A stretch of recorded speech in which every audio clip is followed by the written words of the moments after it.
Je me suis entretenue avec Monsieur le Président de la Sénat et l'ensemble de l'équipe pour pouvoir échanger sur l'organisation technique et pratique du prochain scrutin présidentiel qui se tiendra un peu partout dans le monde pour permettre aux Béninois de l'étranger de pouvoir exercer leurs devoirs et de citoyens et de pouvoir voter pour le prochain scrutin présidentiel. Donc c'était l'occasion de parler un peu des détails et de savoir comment les représentations diplomatiques peuvent accompagner ou faciliter le travail de la Sénat.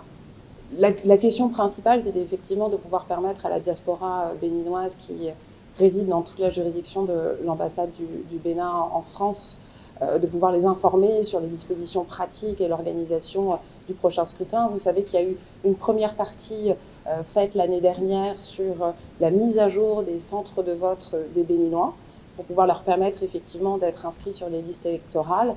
Et donc là, l'idée, c'est de pouvoir les informer pour savoir comment va se dérouler le scrutin qui est donc principalement organisé par les équipes de la Sénat.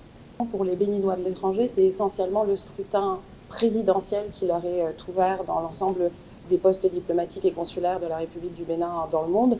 Donc aucun souci à déclarer, mais par contre, en revanche, c'était important de partager avec le président de la Sénat l'intérêt des Béninois de la diaspora pour ce scrutin électoral d'avril prochain.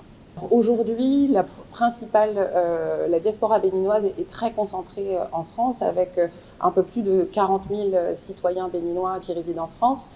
Après, vous avez donc la Belgique, avec environ 5 000 Béninois, qui est suivi de l'Allemagne. Mais effectivement, le noyau dur de la diaspora béninoise en Europe se trouve et réside en France. C'est important de retenir que c'est vraiment la Sénat qui organise le scrutin électoral. L'ambassade va simplement mettre à disposition les locaux et faire en sorte que la Sénat puisse s'installer de la manière la plus confortable possible. Et la grande responsabilité des représentations diplomatiques, c'est l'information des compatriotes sur l'organisation pratique, quand ils doivent se déplacer, de quelle heure à quelle heure ils pourront exercer leur droit de vote. C'est essentiellement pratique.